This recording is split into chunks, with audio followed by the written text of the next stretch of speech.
cookies are my favorite flavor. It's mine too. Why? Hi, I'm Sophia Jessica, and this is Angel, and welcome to the fan carpet.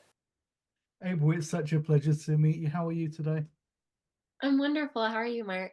Yeah, I'm doing well, thank you. So if we go back to the beginning, was there a defining moment for you to get into the industry? Wow.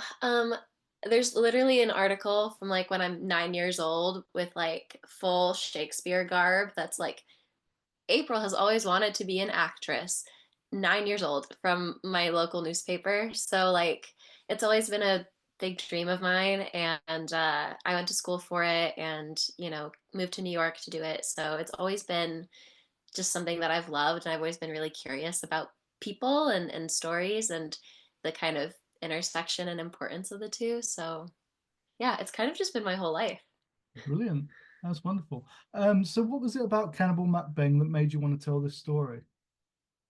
Well, at first it was just the title. Was really curious about what the story was going to be like. I mean, I had this image of this like bloody, campy, fun thing, and I think it was, that to an extent, but when I read the full script, I was really struck by the clarity with which Aimee had articulated a very specific type of like female rage that didn't feel, hokey or didn't feel simplistic. It felt like really nuanced. And obviously, Ash is just an incredibly fun character to play. Mm. So when I was, reading about all the fun things that she gets to do, from being like, super sweet and flirty and adorable to like literally murderously angry, just that range was really enticing to me. And the idea that I might get to like go to these really intense places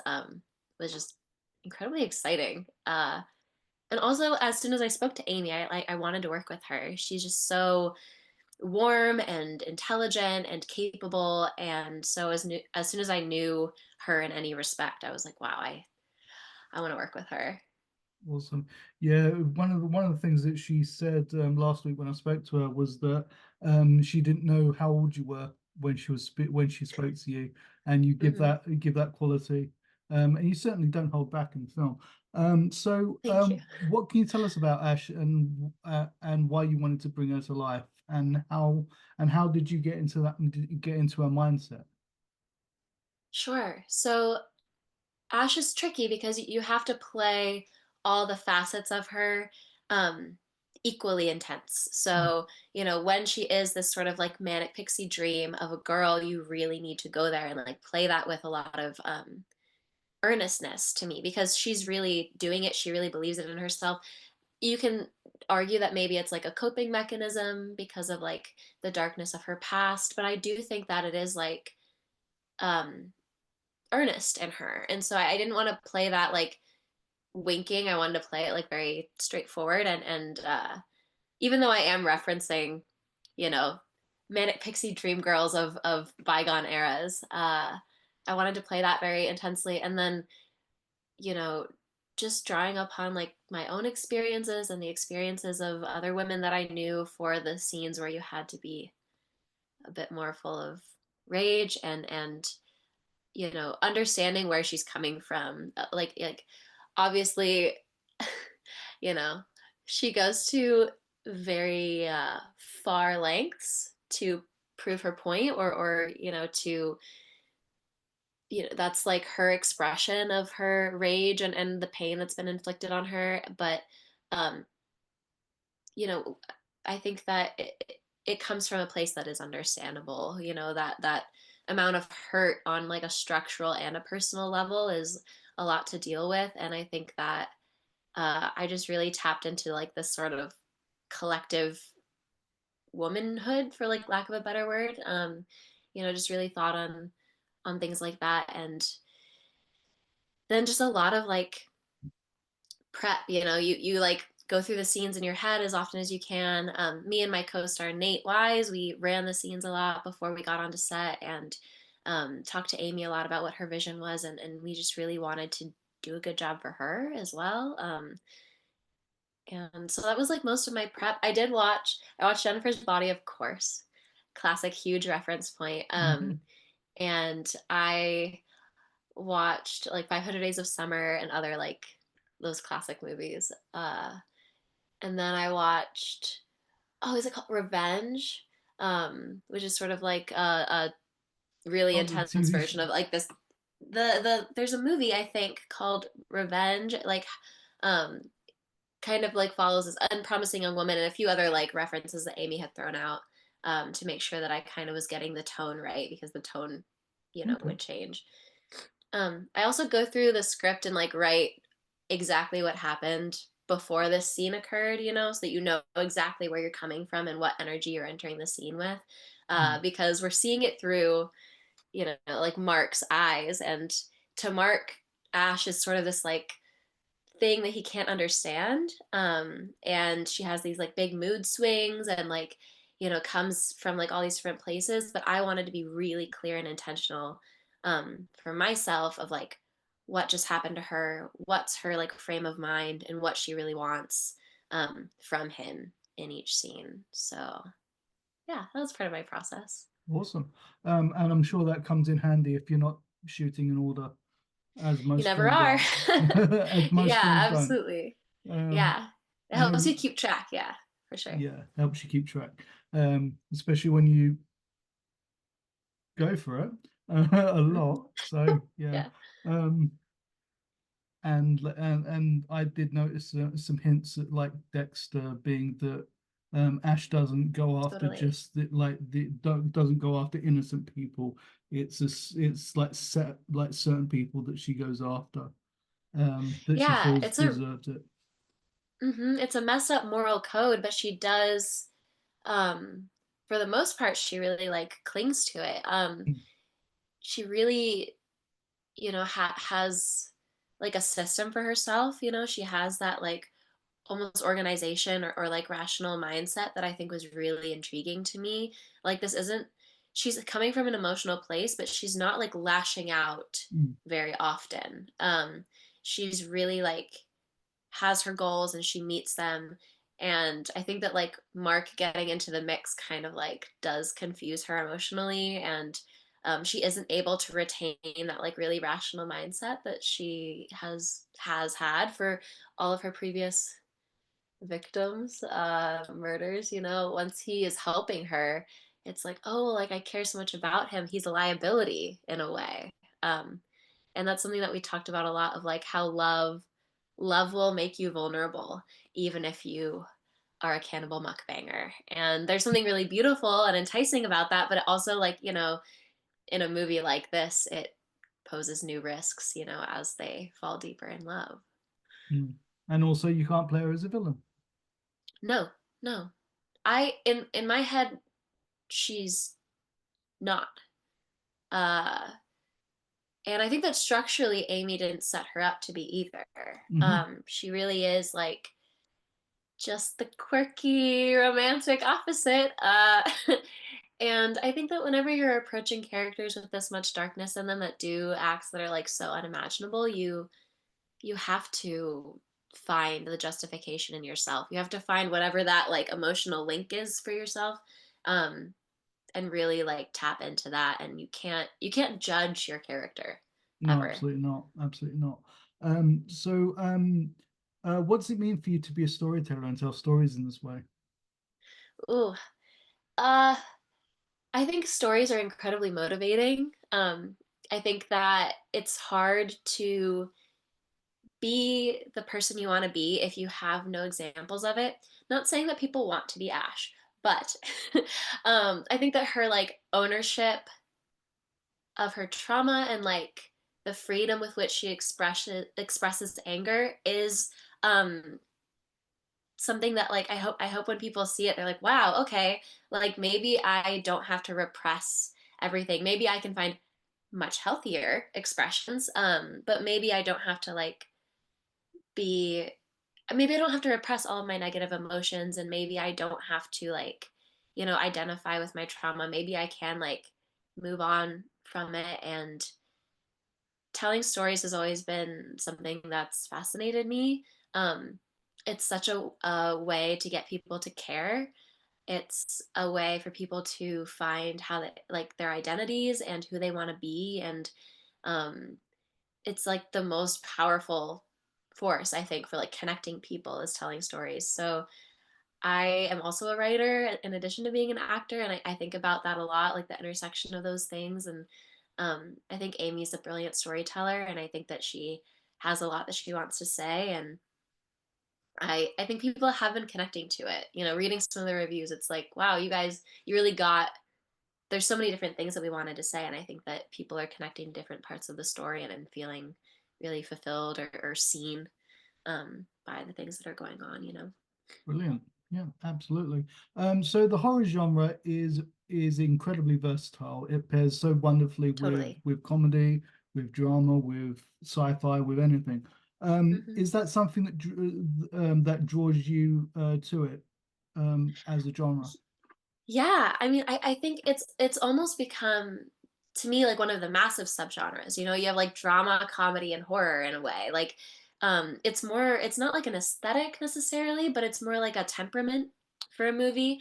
It tells you how far a story's gonna go in a way. And when you think about like something like horror, the only like distinction of it is that it's scary and intense, and like there's probably going to be some blood, but you know, there's psychological horror there, like you were talking about sci-fi. I think that um horror is just like it gets down to the nitty gritty of like humankind, but as an actor it also means like, oh, I'm going to be covered in blood and guts and who knows what else, and like I'm going to get to crawl around and like scream and cry and express these things that are just like deep level, you know, things that you don't do in your everyday Mm, necessarily, hopefully. yeah.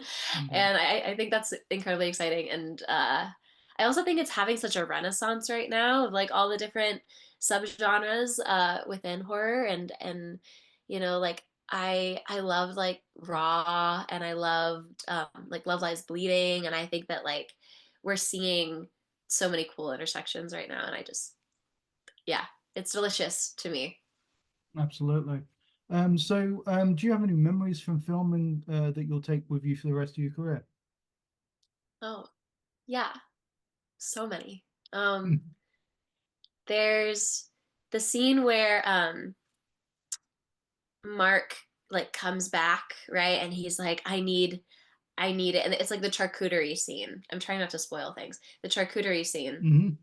mhm. Um, and that meat in particular was made out of like Rice Krispies and like corn syrup, essentially. And then like red gummy, like it was basically 100% sugar. And it's a long scene and we eat a lot of it, and like there's also, you know, this like really messy kiss, and like it was an overnight, it was probably like, you know, 3 o'clock in the morning, and we're like beyond sugar buzzed and like overtired, and for some reason we just like kept, it was just so silly. It felt like a sleepover. It felt like we were all friends, like having the time of our lives, like making this beautiful thing. But yeah, that sugar high, like I haven't felt that way since I was 6 years old at like a birthday party. It was so silly, goofy. We couldn't keep a straight face. Um, and then there's like a bit where Nate's character like eats some meat out of my hand, but for some reason just like swallowed like my whole hand in his mouth, and I just hear, I think it was Harrison the DP behind the camera go, "Oh my god." Mm, Like just a really silly fun time. I mean, I loved the night that we filmed the finale was also an overnight, and everyone was so, it was the opposite. Everyone was so locked in and focused, and we had like stunts and we had blood and guts, and it was so intense and like deeply fulfilling. Uh and I remember like when we finished that last shot, like when we really got it, Aimee was like crying. And it just made me so proud to make her so proud and to fulfill her dream. mm. So that was definitely a moment that I won't forget either. Awesome. Yeah, Amy mentioned that there was that they couldn't find the sound for a long speech that you did. Yeah. initially, and then they did find it, so it was all okay. Yeah. But yeah, That was worrisome for sure. I don't think I was privy to that panic, okay. which I'm grateful for. But Aimee told me about it like after they found the sound. Whew, that was crazy. We also we filmed the flashback sequence in the swamp. We filmed that in my parents' backyard in Florida because I'm from the swamp actually, and me and Aimee were talking about where we were gonna shoot it, and I was like, why don't we just go to Florida? Like we can all crash at my parents' house, like again, sleepover vibes and film in the woods, and it ended up being the perfect setting for that. And it was just a micro crew. It was like, you know, what DP, one gaffer, one production designer, and then like me and Aimee basically. And Mm. it was so fun and fulfilling. We had so much time. We got to build this massive bonfire in the middle of nowhere. That was incredibly special too. Awesome. Sounds awesome. So you've been in quite a few short films as well Mm-hmm. as features. Do you tackle the characters differently when you're working on short films as opposed to features?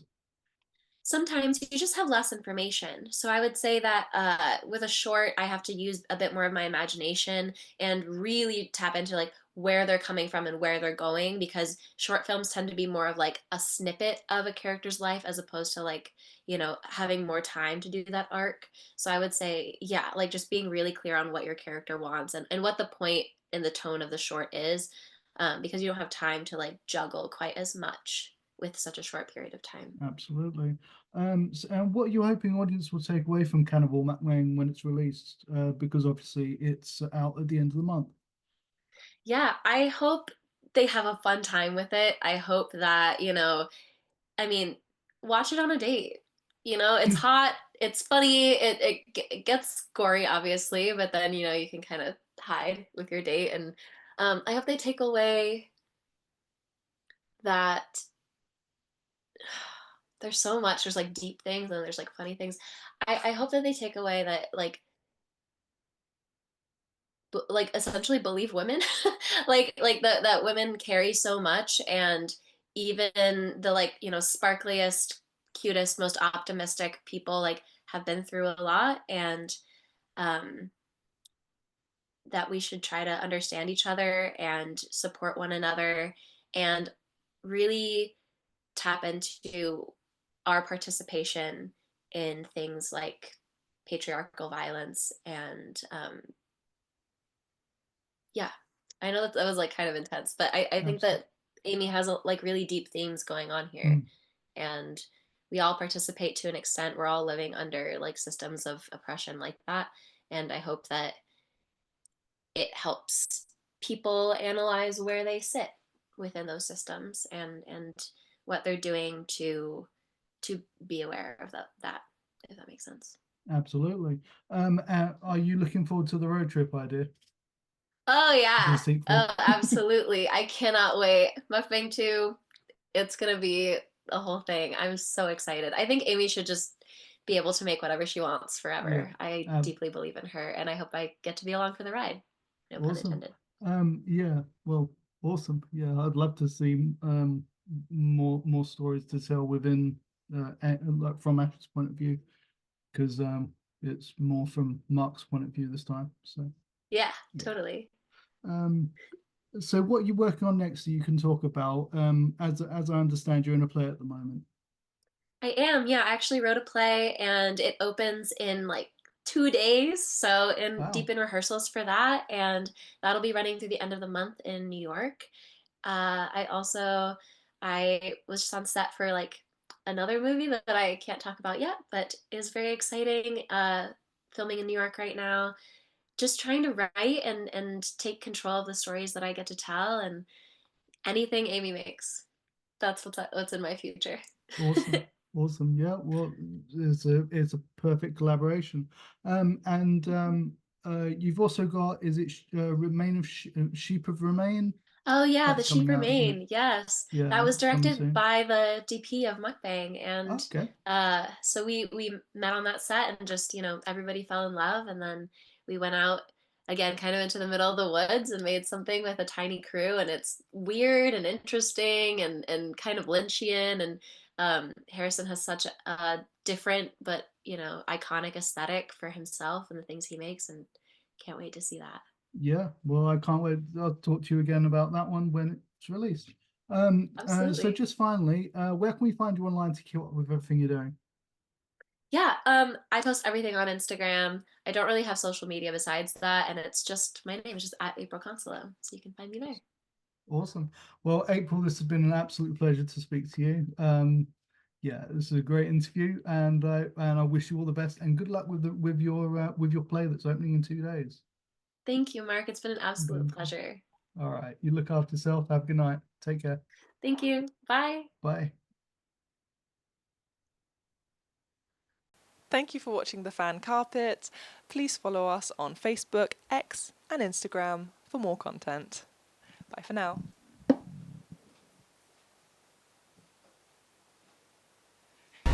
Hey, all you bangers. Welcome back to my channel. We got something special. Food is fuel. I don't know about you. I'm starving.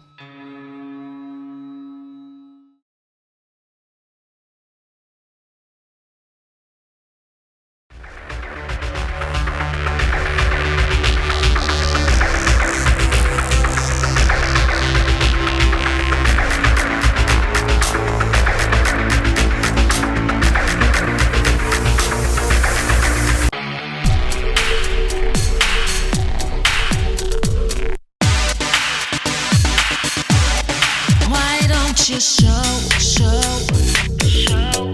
what you can do.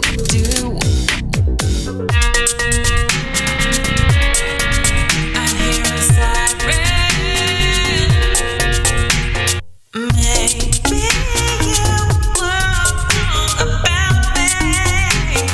I'm dangerous and still. Why don't you give me a sign like the sea?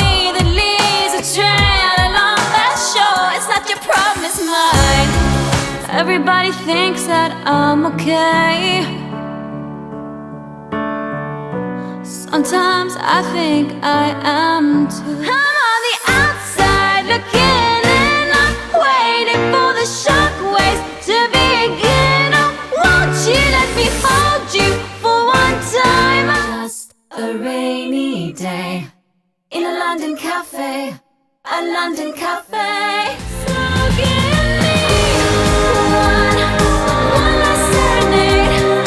Say to me, or swear at me till the night turns into day. And it was a shame when daylight faded, because we didn't notice at all.